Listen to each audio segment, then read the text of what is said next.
안녕하세요, 모래라입니다. 이번에 작업할 제품은 바로 수성의 마녀에 등장하는 르브리스와 에어리얼입니다. 사실 구매한 지는 좀 되었는데 다른 작업들 때문에 좀 밀리게 되었어요. 원래는 이제 수성의 마녀 2기가 시작되기 전에 이제 작업해보려고 했는데 아직 2기가 끝나기 전인 지금 시점에서는 아마 작업하게 되었습니다. 간만에 새로 나온 건담이기도 하고 작업하는 현재까지 재미있는 내용들이 많아서 어떻게 끝날지 굉장히 기대 중이에요. 우선은 가조립부터 진행해봤습니다. 사실 예전에 도착했을 때 가조립은 이미 끝냈었는데 이제서야 작업을 시작했어요. 비트들은 우선 실드 형태로 유지를 해봤습니다. 엔트리 그레이드 퍼스트와 비교하면은 키가 좀 더 크네요. 근데 르브리스의 가동성은 꽤 뛰어난데 반해 에어리얼의 가동성은 그렇게 좋은 편은 아닌 것 같아요. HG라서 그런 걸지도 모르겠지만 르브리스가 생각보다 가동성이 좋거든요. 소위 말하는 이런 양아치 자세도 가능할 정도입니다. 르브리스는 예전에 갓건담 영상에서도 등장한 적이 있는데 그때도 언급한 적이 있지만 그 유파 동방몰패 자세도 어느 정도 구현이 가능했을 정도니까요. 스토리상 에어리얼 개수형이 나오긴 했지만 아직 수성의 마녀가 끝나지 않은 지금 시점에서는 확실히 알 수 있는 건 없겠죠. 새로운 기체가 등장하기 때문에 그런 걸지도 모르니까요. 에어리얼과 르브리스는 아무래도 이제 HG다 보니까 손 파츠에 대한 선택지가 없는 편이에요. 에어리얼은 부스터팩을 구매하면은 주먹손은 없어도 그나마 편선이 제공되기는 하지만 이게 그래도 살짝은 좀 아쉽죠. 그래서 요 RG 가오가이가의 가이가 손 파츠를 활용하려고 합니다. 합체한 상태이다 보니까 손 파츠가 보이지 않아서 이렇게 추가로 활용할 수 있게 됐는데요. 축이 되는 파츠는 비교해보면 가이가 손 쪽이 조금 더 큰 편입니다. 그래서 저 축 파츠는 살짝 갈아줄 예정이에요. 이렇게 팔에 직접 꽂아보면은 살짝 커서 아쉽게도 들어가지는 않네요. 들어가면 참 좋았겠지만 아무튼 에어리얼 손 파츠처럼 작업을 해줄 겁니다. 손 크기도 그렇게 차이가 많이 나지는 않고 손등 파츠도 살짝 두껍기는 하지만 요거는 갈아주면 되기도 하니까요. 패널 라인도 파주면은 에어리얼 기존의 손과 비슷해질 것 같습니다. 볼 조인트 사이즈가 크기 때문에 앞서 말씀드린 대로 왼쪽은 미리 볼 조인트를 갈아준 상태입니다. 대충 에어리얼의 볼 조인트와 사이즈가 비슷하죠.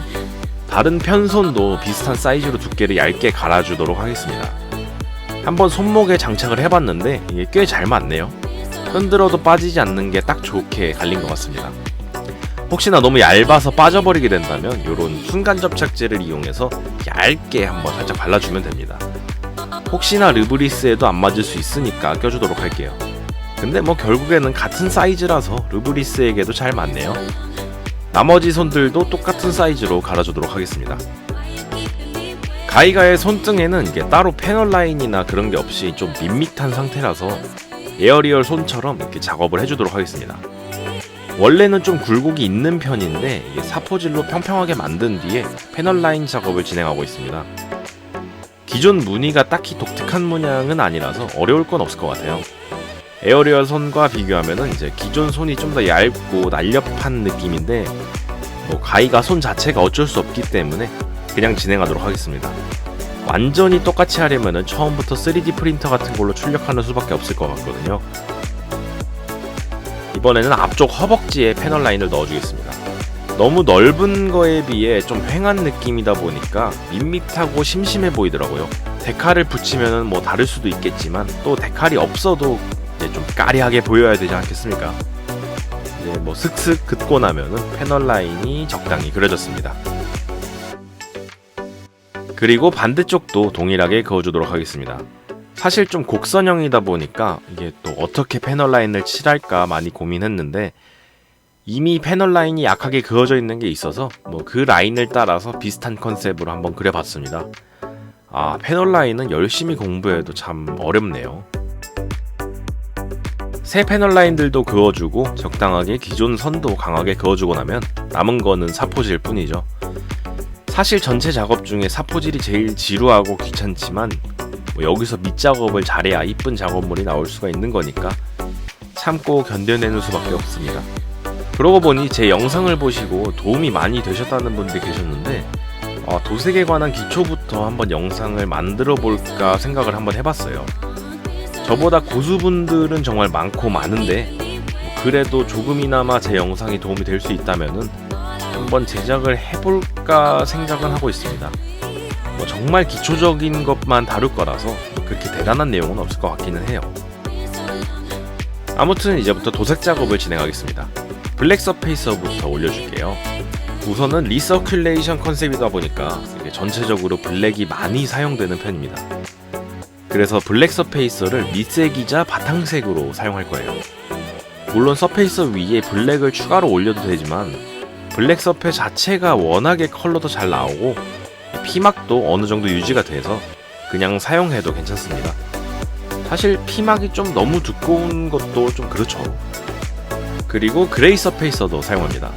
반색 컬러들에는 더군다나 리서큘레이션의 컨셉인 형광 컬러들은 가능하면은 밝은 톤을 유지하는 게 좋죠. 블랙은 너무 탁해질 수 있어서 그레이 서페이서를 밑바탕으로 사용하면은 아마 컬러가 더 훨씬 밝게 나올 겁니다.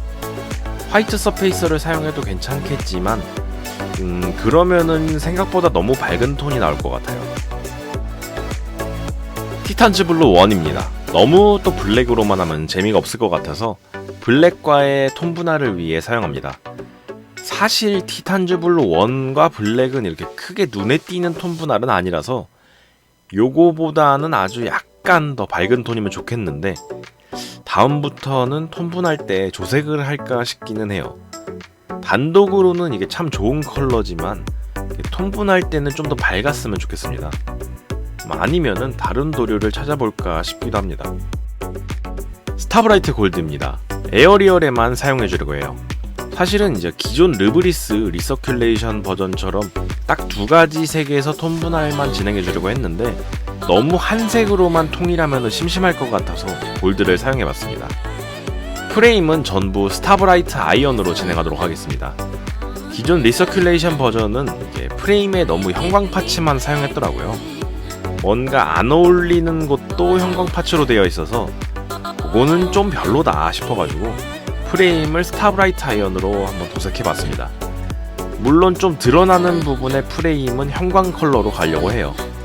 이번에는 메인 컬러인 형광 도료를 사용하겠습니다. 그런데 이게 블루와 레드가 생각보다 색감이 그렇게 마음에 들진 않아요. 블루, 레드 둘 다 너무 밝은 느낌이거든요. 영상에서 보기에는 멀쩡해 보이는데 이게 실제로는 생각보다 굉장히 밝은 편이라서 조금 별로입니다. 그래서 밑색을 이탈리안 레드 1과 스카이블루로 깔아준 뒤에 형광도료를 올려봤는데 이쪽 색감이 훨씬 더 잘 나온 것 같아요. 그래서 밑색을 먼저 올려주도록 하겠습니다. 우선은 스카이블루부터 올려주도록 하겠습니다. 근데 막상 스카이블루를 올려보고 나니까 이것도 생각보다 컬러가 괜찮은 것 같아요. 사실 UV 라이트에 반응하는 것만 아니었다면은 스카이블루로 진행했어도 괜찮았을 것 같은데 그래도 역시 UV 라이트에 반응하게 형광도료를 사용해야 되기 때문에 이번에는 스카이블루를 밑색으로 작업해주도록 하겠습니다. 부분 도색해줄 부분에만도 살짝씩 뿌려주도록 할게요. 다 칠하면은 피막이 균일하게 유지되는 거는 있지만 사실 그렇게 두껍게 뿌릴 것도 아니고 적당히만 뿌려줄 거니까 생각보다 그렇게 두꺼워지진 않아서 괜찮습니다. 다음은 슈퍼 이탈리안 레드 1입니다. 요것도 마찬가지로 컬러는 확실히 괜찮은데 UV 라이트에 반응하진 않아서 거기에 살짝 아쉬운 점이긴 하죠. 컨셉대로 가야 되는 거는 어쩔 수 없긴 합니다. 그래도 밑색으로 깔고 뿌려주면은 그래도 컬러가 이쁘게 나오니까요. 사실 르브리스의 핑크는 예전부터 좀 별로였거든요. 처음부터 칠하게 되면 꼭 시뻘건 색으로 칠해야겠다라고 생각했었습니다. 그리고 밑색 건조가 완료되었으니 이제 형광 도료들을 올려야겠죠. 이 블루는 이제 약간 일반 도료와 클리어 도료의 중간쯤 되기 때문에 살짝 클리어 올리는 느낌으로 도색하는 쪽이 맞습니다. 다른 도료들도 너무 진하게 뿌리면 안 되고 살짝 올려주는 게 좋긴 하지만 약간의 클리어 도료 특성을 지니고 있다 보니 좀 더 뭉치는 현상이 자주 발생하고 겹쳐 뿌리면 뿌릴수록 색이 더 짙어지는 편이거든요. 그래서 약간 조심하면서 뿌려야 됩니다. 블루 다음은 레드죠. 실제로 보이는 컬러는 이게 아래쪽이 아니라 위쪽 컬러가 맞습니다. 카메라가 자동 보정을 해서 그런 건지 모르겠는데 아무튼 영상으로만 보면은 딱 적절한 컬러인 것처럼 보이네요. 확실히 밑색을 깔아주고 나니까 너무 핑크에 가깝지도 않고 적당한 레드로 보이네요.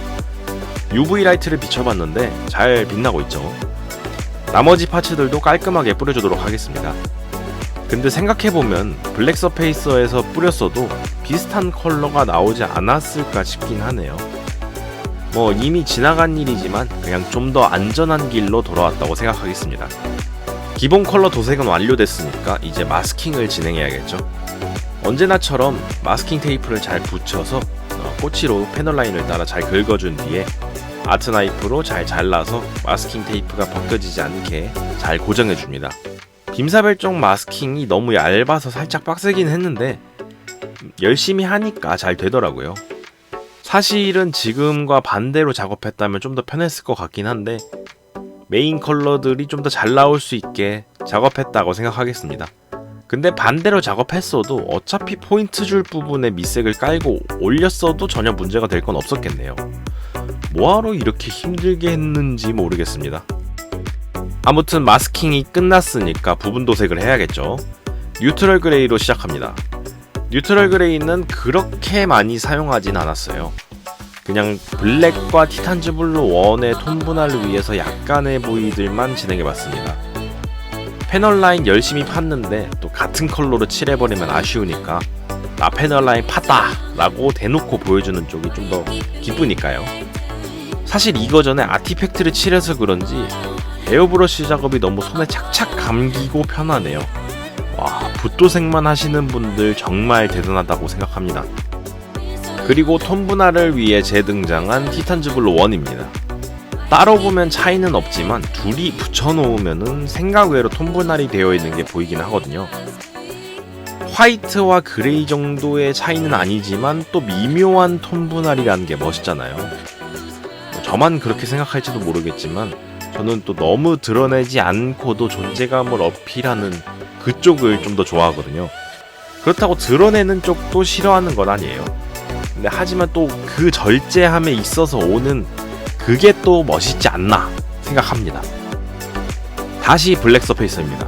돌고 돌아 블랙 서페이서네요. 사실 그냥 블랙 컬러를 올려도 되기는 하는데 기존 컬러들을 전부 블랙 서페이서로 사용했기 때문에 이왕이면은 통일하는 게 제일 좋다고 생각합니다. 같은 블랙이어도 무광과 유광 차이가 있고 약간의 톤 차이라는 것도 존재하기 때문에 이왕이면은 다 같은 도료를 사용하는 게 좋다고 생각합니다. 사실 이미 도료 올린 거에 블랙 서페이스로 올리는 것도 좀 그렇긴 하다고 생각하거든요. 근데 사실 그렇게 크게 문제가 있는 거는 아니라서요.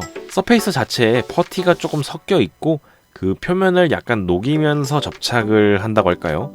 그런 특성을 가지고 있어서 뭐 너무 많이 올리면은 좀 안 좋을 수도 있고 두꺼워질 수 있기 때문에 약간은 조심해야 하는 게 맞습니다. 이왕이면은 서페이스로 올리고 다른 블랙 도료를 올려주시는 게 좀 더 좋을 수도 있겠네요. 마스킹 했으니까 확인도 해봐야죠. 제가 생각한 대로 딱 맞게 나왔습니다. 앞에서 얘기한 대로 반대로 진행했다면 아마 이렇게까진 안 나왔을 수도 있긴 한데 블랙도 잘 먹었고 블루도 잘 먹었으니까 아무튼 잘 된 거로 포장해 보겠습니다. 티탄즈 블루나 뉴트럴 그레이는 워낙에 밑색을 잘 잡아먹으니까 크게 영향이 없이 잘 뿌려지긴 했네요. 나머지도 굉장히 잘 됐습니다. 그러면은 이제 데칼을 붙여야겠죠. 기존과는 다르게 도색을 했기 때문에 기존의 데칼은 컬러가 잘 안 보일 수 있어서 이렇게 자개 홀로 데칼이라는 걸로 구해봤습니다. 빛에 비추면은 그 자개장처럼 그렇게 딱 빛나는데 생각보다 영롱하네요. 데칼 작업이라는 거는 이제 뭐 똑같죠. 자르고 불려서 마크 세트 발라주고 잘 붙여주면 되는 건데 이번에는 데칼 트레이도 한번 준비해봤습니다. 뭐 이전에 팔레트 같은 곳에 물 받아놓고 해도 전혀 무리는 없었는데 왠지 한번 써보고 싶어서 구매해봤습니다. 빛으로 비춰보니까 확실히 잘 구매한 것 같습니다. 블랙인데도 잘 보이면서 반짝반짝거리니까 또 괜찮네요. 사실 데칼도 UV 라이트에 반응하는 걸 구매하고 싶었는데 HG 같은 경우에는 데칼이 그렇게 많이 나오지는 않더라고요. 아무래도 HG니까 선택의 폭이 좁은 거는 어쩔 수 없나 봅니다. 아쉽지만은 있는 거라도 잘 활용하는 수밖에 없겠죠. 대충 한 파츠에 데칼을 다 붙여봤는데 잘 어울리네요. 역시 데칼이 활용 정점입니다. 그리고 마감은 반광으로 진행하겠습니다. 스타브라이트 시리즈의 무광은 좀 아깝기도 하고 유광은 또 너무 반짝거리니까 중간인 반광이 딱이긴 하죠. 적당히 촉촉하게 피막을 유지할 정도로만 뿌려주도록 하겠습니다. 대충 봐도 컬러는 확실히 잘 들어간 것 같아요. 그럼 이제 건조 후 합체시켜 보도록 하겠습니다.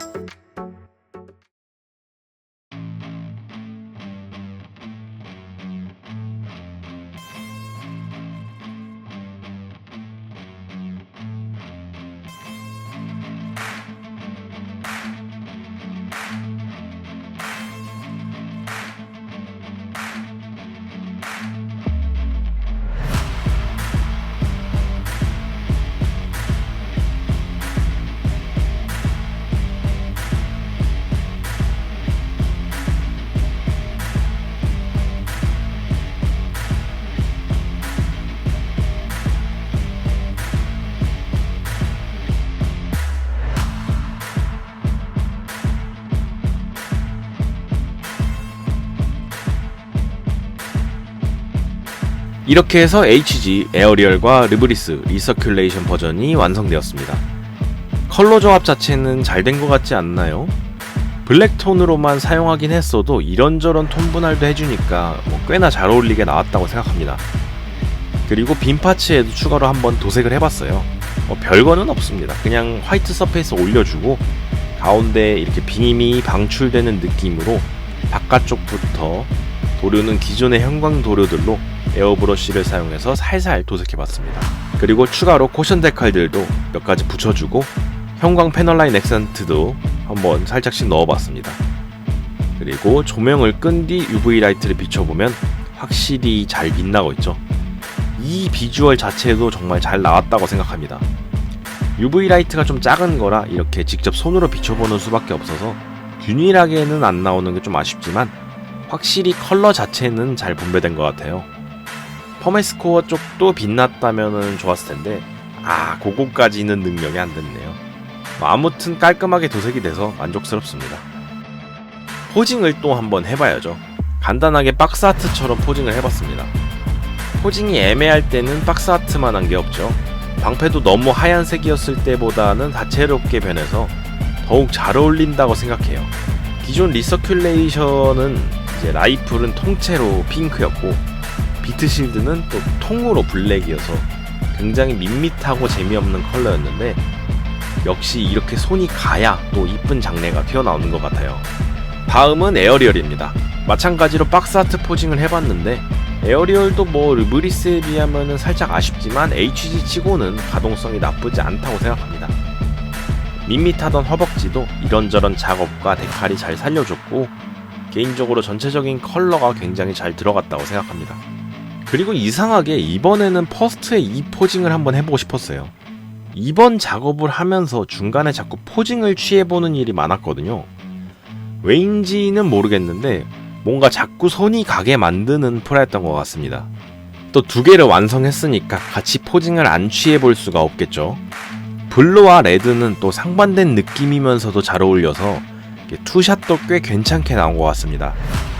사실 좀 넓게 포징을 하는 것도 괜찮았을 것 같긴 한데 요런 세로 배치로 투샷도 괜찮은 것 같아요. 그리고 에어리얼 비트 발사 포징도 한번 해봤습니다. 사실 웨폰 베이스가 있었다면 비트를 완전 전개해볼 수도 있었을 것 같은데 아쉽게도 웨폰 베이스는 구하지 못했습니다. 그래서 가볍게나마 이렇게만 포징을 한번 취해봤습니다. T 비주얼 포징도 한번 해봤습니다. 이 무릎 앉기도 잘 되고 편손도 작업했으니까 이 자세를 안 하면은 또 너무 아쉽죠. 근데 이렇게 해보니까 진짜 정말 잘 나온 것 같아요. 작업이 끝나면은 이 자세로 해둬야겠습니다. 그리고 양아치 르브리스도 다시 한번 해봤습니다. 르브리스가 진짜 더 특히 이상할 정도로 가동성이 뛰어나네요. 갓건담 정도는 돼야 이런 자세가 될 것 같은데 르브리스가 이 정도인 거는 굉장히 의외죠. 거기다 블랙 레드 컨셉이라서 좀 더 양아치처럼 보이는 것도 있어요. 둘이 앉은 자세로 같이 놨는데 르브리스가 살짝 뒤로 넘어갔네요. 아무래도 백팩과 비트들이 합쳐진 것도 있고 에어리얼이랑 같이 두려니까 살짝 좁아서 그런 것 같습니다. 이 투샷도 좀 잘 어울리네요. 마치 존윅 같은 포즈를 해봤습니다. 박스와 설명서에 나와있던 포징인데 좀 멋있어서 저도 한번 따라해봤습니다. 저 총 옆으로 보이는 눈이 좀 멋있게 나왔네요. 거기다 뒤를 돌아보면서 적당히 보이는 이 느낌이 너무 좋습니다. 르브리스도 진짜 정말 잘 뽑히지 않았나 생각이 드네요. 레드도 너무 핑크 같지 않게 올라간 게 큰 역할을 하지 않았나 싶습니다.